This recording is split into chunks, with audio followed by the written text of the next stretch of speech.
Meet KP. Born in India, he has lived in Singapore for almost 30 years. KP served in the Singapore Army and now works in the private jet industry. He shared why Singaporean Indians don't pay much attention to Indian traditions, how serving in the Singapore Army helps in life, and how anyone can have a chance to fly in private jets. I'm Max Chernov, let's go! What's your identity? Like how much you're like Singaporean, how much you're connected to India? I am connected to India in a way because of the fact that, well, my parents raised me and made sure that I even know the mother tongue, so we were not allowed to speak anything else besides the mother tongue at home, which is Marathi. I learned Hindi in school over here, so I can speak Hindi. But I think in terms of like what I think about myself, it's a bit of a identity crisis, because when I'm there, I'm a foreigner, and then sometimes when I'm here, I don't look like the typical Singaporean. So people ask me how long I've been living here, and I'm like, I'm Singaporean, I've been here most of my life actually. Yeah. So, but yeah, I do feel very connected to my roots in India as well. Your accent is pretty neutral, I would say. Yeah. It's not very Singaporean, it's not very Indian, it's like somewhere in the middle. It is, yeah. I mean, I've gone through 3 different accents. Singaporean when I was really young. Then I picked up the Indian accent when I was in India. Yeah. And then I think I've just like hung out with a lot of like international school kids, because I was in an international school over here in Singapore. A lot of them are like expats, or like they are also like Indians but with like an accent. So you kind of like pick it up when you hang out with them, and like, yeah. So I've gone through like 3 different types of accents, and I think this is the one that I'll stick to. Can you switch between accents all the way? Of course, I can lah. When needed, you know, when I'm talking to like people that are locals, sometimes it might be a bit hard for them to understand like what I'm trying to say. But I think it also kind of like builds a bit of rapport when you change your accent. Yeah. So in that sense, like I own all 3 accents. It just depends on when I want to use it. Do you think Indians from India, let's say from Mumbai and this region, are very different from Indians in Singapore? Culturally, yeah. I think most Singaporeans are not really, they don't really practice a lot of the Indian traditions. And you have so many different types of festivals and stuff in India. And if you look at the people in like Mumbai or Delhi or different types of cities in India, they practice all of those and like celebrate all of those festivals. And there might be some festivals that we celebrate that another part of like India does not celebrate. So it's like sometimes they are similar ones, and sometimes they are the ones where are like kind of like different. And I don't even know some of the festivals even existed until like some of them like a few years ago, a few months ago. So it's really tough to keep up. But yeah, I think in that sense, you have a lot of people from India who come to Singapore. They still practice those and celebrate those festivals and stuff, and kind of try to keep the culture. I think that's what my parents tried to do as well with us when we were kids. And Singaporean Indians, I think we also have our own, I mean, us, or in general, the ones that were born here, they have their own traditions as well, which are pretty similar. How you see India, like from being Singaporean, like from here, how you see how country is developing? Like what do you think about the trends happening in India? India is like very difficult to kind of like unify because of this massive differences between people. There's so many different religions and the caste system, and a lot of different things that are, I would say, in a way, holding back the progress of the nation, which Singapore did really well in terms of like when we were young, we had a lot of racial harmony, so we would have to understand other races and like celebrate their festivals and respect their traditions and norms. And I think that really helped Singapore, because you don't then see a lot of people being racist towards each other. Yes, there's racism everywhere, but not to the level where other developing nations are facing, where there's like clear ostracization of like a particular race or like a particular religion from another one. And I think the government has done a really good job in terms of like curbing that from the start. And this was decades ago, even before I was born. I think the racial riots were like a wake-up call for Singapore to make sure that all the races respect each other. And it's going well, I think, yeah. And so it's basically engraved into the Singaporean kids from the beginning, yeah? Exactly, cool. Exactly. So it's right from the start. Like I remember in primary school, we actually even have a day called Racial Harmony Day, where you would dress up as another customs. Basically, you wear like the baju kurung for the Malays and all that kind of stuff. They would wear like the kurtas, the Indian clothes. So it's nice to see others and like even yourself to be in like to kind of feel what they go through and what they celebrate and what they do, and that kind of like removes like the racist aspect of it, I would say. And then you went to Singapore Army. What was your role? I can't disclose too much of that. I can only share that I was part of a heli-borne infantry unit. I was one of the support in that unit. For people not from Singapore, like how the army looks like. So you go there like every day, or you leave from Monday to Friday, and then you off on Saturday, Sunday. Like what's the routine? You initially go into this thing called basic military training. It's on a separate island called Pulau Tekong. Yeah. It's off Changi. Yeah. So you have the Changi ferry terminal, and then you go over there. And that's about like, depends on like your fitness level. It can go from between 3 months to, if I'm not mistaken, it was up to 6 months. Yeah. Mm-hmm. So the better the better shape you are in, the lower, the lesser time. The lesser time, yeah. Yeah. So it goes between 3 to 6 months, and then you basically have your passing out parade. From there, you have like a 1 week break where it's technically just like a holiday. But then that's the time where they basically send a letter to your house. I don't know if they do it digitally now, but when I was in the army, that was in 2010. They sent a letter to my house saying which unit I was posted to, and then you report to that unit. For some people, they have to stay in camp from Monday to Friday. And for some people, they actually do get to go home every day. So it really depends on what your role was in the army.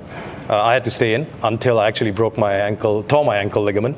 And then I got a much more chill job. So then I was posted to another camp where I could go out every day. I heard that from some Singaporean friend that like a lot of like young Singaporeans have, let's say they play football and they have problem with meniscus, and then if it's torn meniscus, they wait until the NS, because in NS you can do the operation for free. It's like, yeah. More or less, I've heard of such stories before. Some people even do the wisdom tooth. So like you can get like 2 weeks or 3 weeks off, and then so they wait until like national service, and then they go to a dentist and get it done, and then you get like 3 weeks, 2 weeks. I don't know. I haven't gotten mine removed yet, but I know people that go off for like 2 or 3 weeks and they're just at home. What's the main lesson that you learned from NS experience? I think resilience. When life is tough, keep going, because I did have some really bad experiences during my national service. And like, can you share?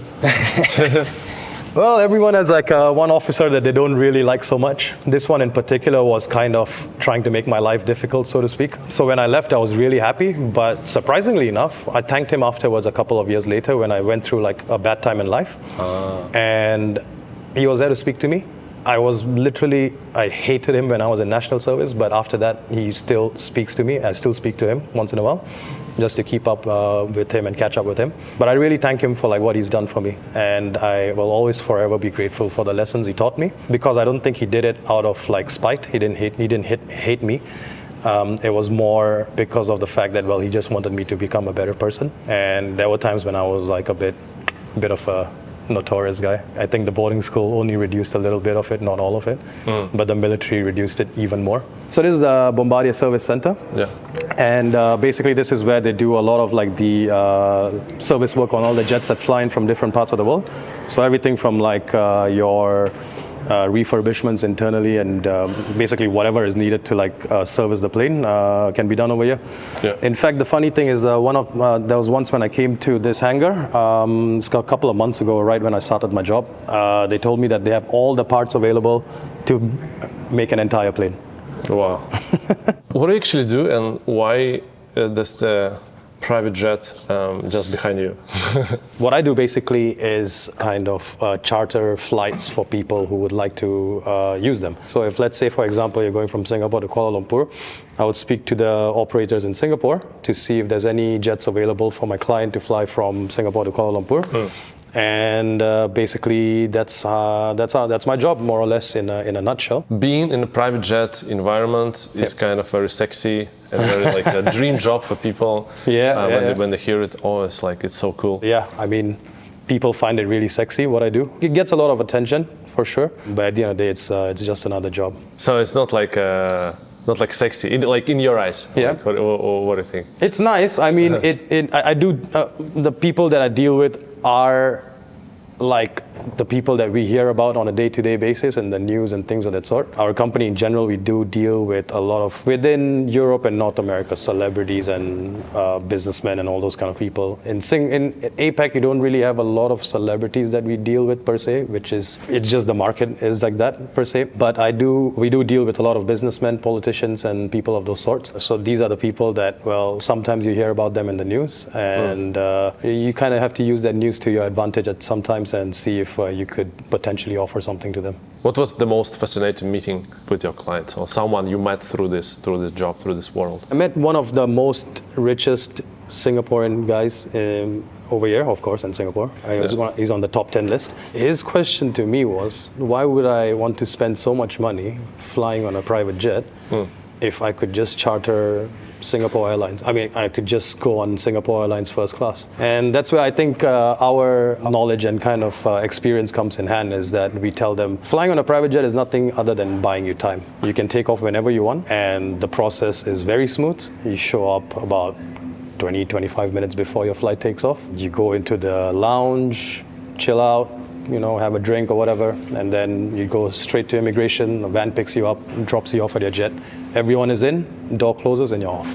Yeah. So it buys you time. Sure, you can go on a Singapore Airlines flight, but you cannot decide what time you can take off. You still have to wait for everyone to get on board before they can fly. So yeah, I mean, I think that's more or less what we can offer to our clients, is the fact that, well, flying on a private jet actually buys you time. Of course, it is costlier than flying on a commercial jet, but for some people that are in the business world that make millions and millions of dollars, spending a few $100,000 more kind of like is peanuts to them, to be honest with you. If your net worth is like in billions, why wouldn't you just buy the jet?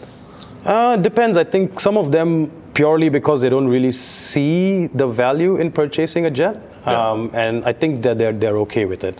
But there are obviously, we do know a couple of them that have private jets over here, some of them buying more, some of them selling, so there's always an exchange of private jets going on. It is a good question why you wouldn't buy a private jet, but I think it's also kind of like the Asian mindset of being humble and not trying to show off a lot, which is also particularly one of the reasons why I know a guy who can definitely afford to charter private jets, but he prefers to fly economy. It's just economy. It's the kind of like image he's giving to his, I would say, followers, or because he is a celebrity, and he doesn't want them to know or feel like he's trying to flex his wealth. So there are people that still prefer to fly economy. And generally, the charter prices in Asia tend to be a bit more expensive, which is why people in North America and Europe, the prices are way lower. And so you do have a lot of London, Paris, and all those kind of London, Geneva, Paris, Geneva kind of like flights happening on a daily basis, private jets. But you don't have a lot of that movement in Singapore, but that's what we're trying to change. So one of the traits of like super extremely successful and business-wise successful people in terms of money, some of them or many of them are humble and like more like maybe want to stay low-key. What are other traits that you notice like dealing with this kind of people? I think I realized that they are very decisive and they're very straightforward. So there's no beating around the bush. If they want something, I can offer it. That's all good.